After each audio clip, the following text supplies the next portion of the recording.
le front sur la vitre d'un wagon tremblant, du soleil plein les cils, à moitié somnolent.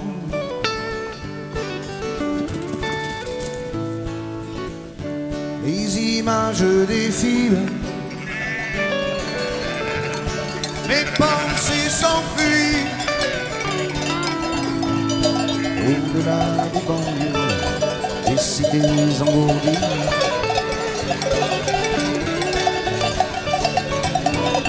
Près des ports et des mers inondées de soleil,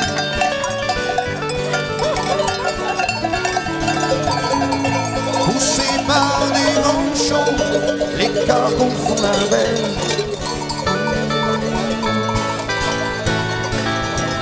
C'est lundi, je crois bien, ailleurs et pas ici.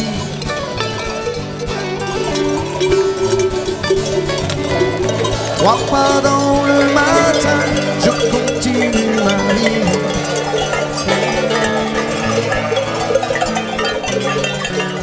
Je flotte sous la lune, à 100 lieues de Paris, et vois dans le brouillard une fille qui s'ennuie.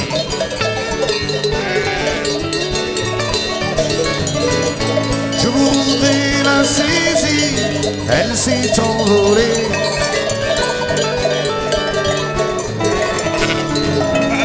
Du fond de mon sommeil, je la vois dériver.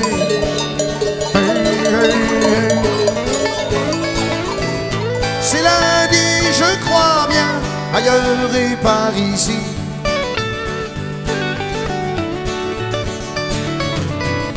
Trois pas dans le matin, je continue ma vie.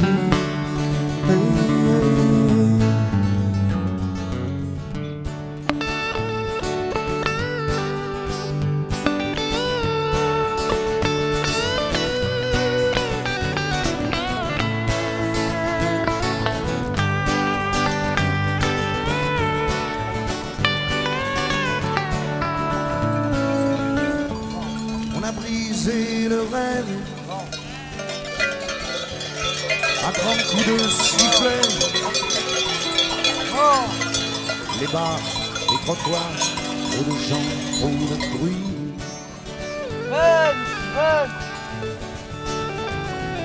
C'est lundi, je crois bien, ailleurs et pas ici.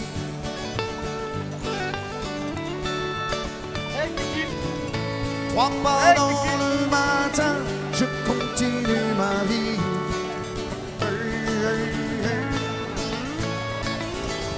C'est lundi, je crois bien, ailleurs et pas ici.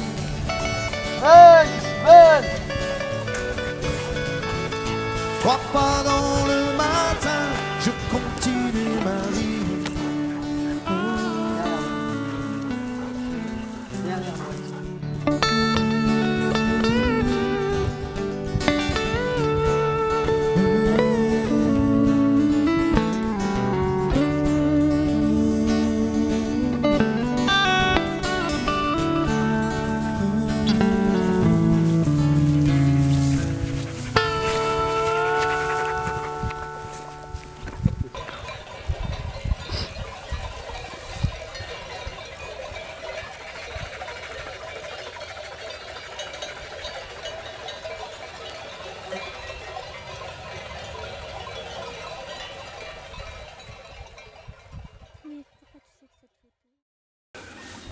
Tu peux me parler de ta vie dans ce monde pastoral?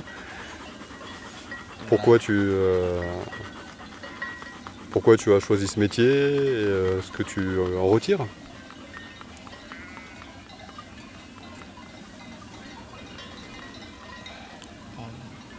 J'ai jamais été bon en résumé, même en rédaction, pour tout développer, j'ai jamais été bien bon.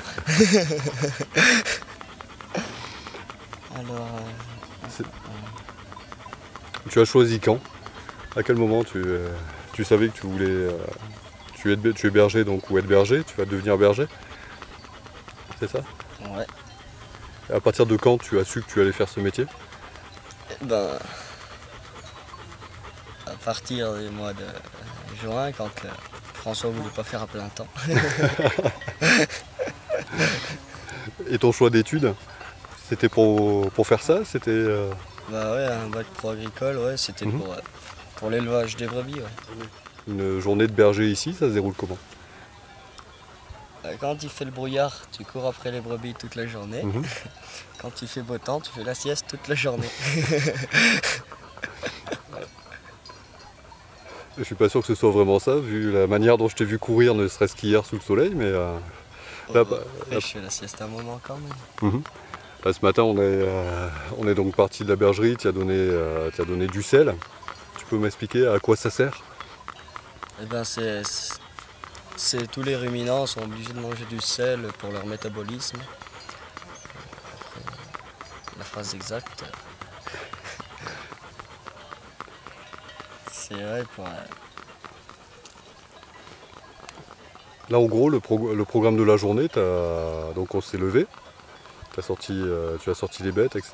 Et qu'est-ce que tu envisages pour ta journée? Comment tu découpes ta journée? Est-ce que les bêtes vont où elles veulent? Tu as déjà fait un plan hein, pour, Eh ben, souvent je fais des plans, mais après selon les brebis où c'est qu'elles veulent aller, tout ça, vaut mieux des fois les laisser manger tranquillement dans la direction qu'elles vont, puis s'adapter au fur et à mesure de où c'est qu'il y a de l'herbe en montagne, puis décaler un peu pour le lendemain ce qu'on avait réservé pour la journée. Il y a une vraie gestion de la montagne avec un troupeau? Oui, oui. Alors c'est ça qui m'interpelle. Comment on fait pour gérer la montagne? Quelles sont les contraintes? Quand on arrive, il faut faire manger l'herbe la plus basse, vu que c'est la plus précoce. Et on la refait manger à l'automne. Et après, ouais, on fait en montant en altitude. Après, par contre, quand on arrive au mois d'août, on fait pas manger le bas du gargare, on va directement à la cime pour pouvoir garder tout le bas en temps de brouillard, en temps de pluie, pour pas être obligé de.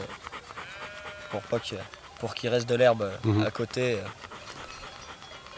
des parcs pour moins s'embêter dans la journée. Tu en as combien là? On a 1400. 1400. Et en termes de gestion du troupeau, avec tes deux chiens, c'est limite, ça se passe comment? Ben, en général, ça se passe bien. J'ai un chien qui est bon et l'autre qui est en apprentissage. Et du coup, si il y a des moments où je suis obligé de courir un peu, vu que c'est ma première année que je fais ça, ils n'ont pas encore bien l'habitude de la montagne, ni moi. Et du coup, des fois, je suis obligé de courir un peu à la place des chiens, mais en général, ça se passe bien. C'est quand même une sacrée responsabilité de se retrouver avec Ouais. autant de bêtes là. Surtout les 2 premières semaines. Là, tu en es à combien là? Là, c'est ma 6e semaine, Ok. à mi-temps. Mais en fait, tu fais ça depuis que tu es petit, tu es fils d'éleveur. Oui, après, j'étais jamais venu garder en montagne. Et l'expérience des anciens est facilement transmise? Oui, mon grand-père vient de temps en temps. Puis il m'explique un peu le biais des brebis, comment elles ont l'habitude d'aller, tout ça. Comme ça, je contredis pas les bêtes et puis tout se passe mieux. Et le loup? D'après ce que j'ai pu comprendre, il y avait un problème de plus en plus grave. Tu peux me parler de par exemple, la dernière attaque? La dernière attaque, je me suis levé à 5h30, je voulais les sortir tôt le matin vu que c'était une journée de grosse chaleur. J'arrive au troupeau à 6h30 et puis je vois un filet qui était cassé en 3 à 4 morceaux. Il était où le troupeau? Il était en bas du Garga dans le parc, Ouais. normalement. Puis quand je suis arrivé au parc, elles étaient en fait au sommet du Garga. Et c'est là que j'ai compris tout de suite que ça pouvait être que le loup qui avait provoqué ça. Mais parce que ça se passe comment auparavant? Les bêtes étaient la nuit, vous les redescendiez dans la bergerie, vous les mettiez en parc? Elles étaient dans 5 filets électriques. Mais avant le loup? Avant qu'il y ait ce problème de loup, vous faisiez Avant comment? que Ouais. ce problème de loup, eh ben, les brebis étaient libres, elles dormaient tous les soirs au sommet du garga. Mhm. Elles étaient plus libres, elles mangeaient tranquillement. Elles pouvaient manger tard le soir, tandis que maintenant on est obligé de les rentrer à la tombée de la nuit, sinon on ne voit plus rien pour les rentrer. Mhm. Donc vers 9 h quoi. Alors qu'avant elles mangeaient jusqu'à 23 h, minuit, quand il y avait des journées chaudes. Et elles partaient le matin, elles commençaient à partir à 4 h manger. Puis elles profitaient bien mieux, vu qu'elles étaient tranquilles, jamais stressées. On n'avait pas besoin de les surveiller comme maintenant. Et ouais, et depuis qu'il y a le loup, on les lâche quand on arrive au parc. Elles ne mangent pas avant. Et puis quand on les rentre le soir. Du coup ça fait perdre vite 2 ou 3 heures où elles mangent le mieux quand il fait le plus frais. Mhm. Le matin et tard le soir. Où elles ne mangent pas et du coup elles profitent bien moins qu'avant. On redescend des bêtes bien moins jolies qu'avant, stressées. Et puis ouais, c'est compliqué quoi. Mhm. Donc tu t'es retrouvé toi, alors que tu étais en fonction de berger, tu t'es retrouvé avec un résultat d'attaque au petit matin. Oui. C'était quand? C'était il y a 3 semaines, on était combien? Début août en fait. Oui. Ouais, début. Oui, début août, c'était un mardi matin. Ouais. C'était la première nuit qu'elle passait au pied du garga, là, dans ce parc. Et puis quand je suis arrivé, ouais, elles étaient à la cime du garga. Et puis j'ai vu 2 taches blanches un peu plus bas, je suis allé voir et c'était une brebis morte, un tout petit peu mangée et l'autre encore souffrante. Et ouais, on a appelé tout de suite les gardes pour qu'ils viennent constater que c'est le loup. Bien entendu, c'était bien ça. Mhm. Après, j'ai dû remonter au sommet du garga, essayer de rassembler le troupeau. Elles étaient séparées en 3 parties. Et j'ai retrouvé encore 4 bêtes qui étaient mordues au cou, séparées du troupeau, dans la montagne, que j'ai réussi à rapprocher du troupeau. Mhm. Et puis après, on les a comptés le lendemain, il en manquait pas plus, il n'y en avait que 6. Et on a redescendu les 4 qu'on a essayé de soigner aux antibiotiques, mais ça n'a pas marché. Et puis après, ouais, la journée, les brebis, la journée de l'attaque, le lendemain, le surlendemain, les brebis étaient stressées. À chaque fois que j'envoyais le chien pour les parer, elles couraient dans tous les sens, elles s'affolaient. Mhm. C'était, ouais. Elles mangeaient presque pas. Ouais. Et quel rapport vous avez en définitive? Parce que ne connaissant pas le monde des bergers, moi, je peux me poser la question de savoir si pour vous ce sont juste des sources de revenus. Ah non, Hein non. Et, C'est une valeur sentimentale. C'est les brebis, c'est le troupeau de mon père. mhm. Et puis, ouais, c'est nos bêtes, on les soigne tout l'hiver, tout l'été. Et puis, on se les fait dévorer.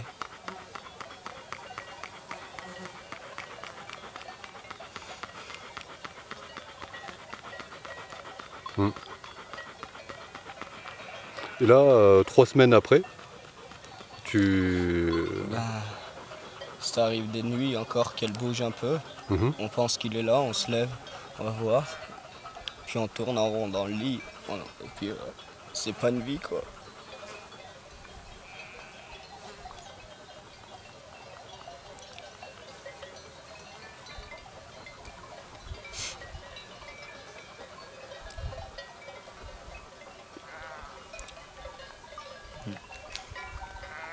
Et en parlant avec les autres bergers, quelles solutions ils apportent? Il n'y a pas de solution. Les autres bergers, je discute avec des bergers qui ont des patous. Ils se font attaquer pareil. Le patou, ça recule rien, ça recule juste les promeneurs. Mhm. Le loup, il s'en fout. C'est un chasseur, c'est un prédateur. Il a une mâchoire 10 fois plus puissante que celle d'un chien, alors il suffit qu'il y ait 2 loups un patou. Le patou se fait soit tuer, soit il part. Et après, il a peur du loup. Quand il y a le loup qui arrive, il laisse son troupeau sans protection. Mhm. Il sauve sa peau avant celle des brebis. Et là, aux informations que vous avez, il y a combien de loups? Aux informations, il y a 300 loups en France depuis 2010. Ouais. Et encore aujourd'hui, donc ils nous disent n'importe quoi. Mhm. Je vois très bien. Ah, ça fait 2 ans qu'il vient d'arriver là, il s'est déjà installé. Mhm. Comme chez moi dans le Trièvre, là il n'y en avait pas. Puis là, à partir de cette année, là, ça arrivait en un rien de temps, à l'espace de 6 mois. Il s'est vu des loups sur la route, tout ça. Et puis maintenant, il est installé à côté de chez nous. Maintenant, on va se faire même attaquer au printemps et à l'automne. Mhm.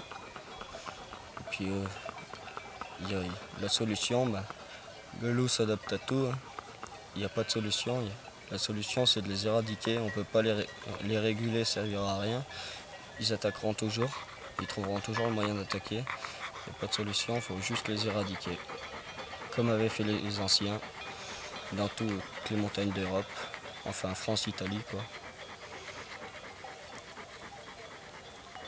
Il n'y a que cette solution. Et 3 semaines après, il y en a eu d'autres d'attaques? À l'alpage en face, oui, une attaque. Ouais. Et les troupeaux, ils se sont réhabitués aux chiens ou il y a eu... Oui, ils se sont calmés, oui. Après, elles sont toujours un peu plus actives que d'habitude. Mhm. Mais bon.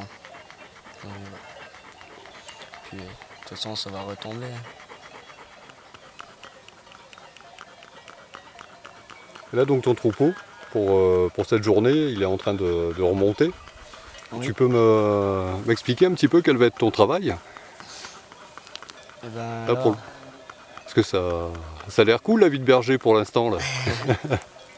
Et j'imagine qu'il y a autre chose, il y a des contraintes, il y a de l'effort. Oui, après, quand un berger a l'habitude, il peut envoyer le chien d'assez loin.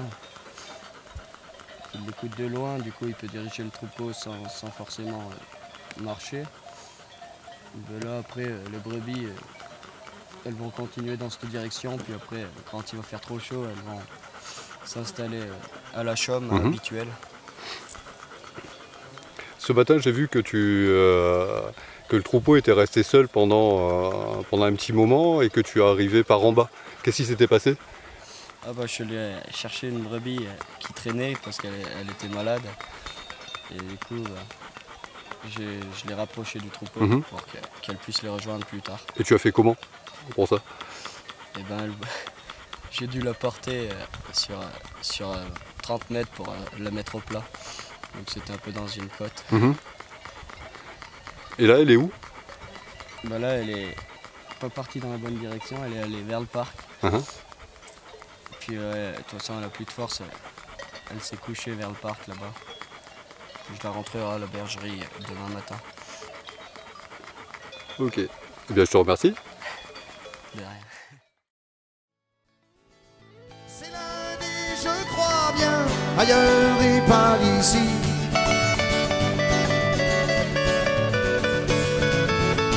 Trois pas dans le matin, je continue ma vie.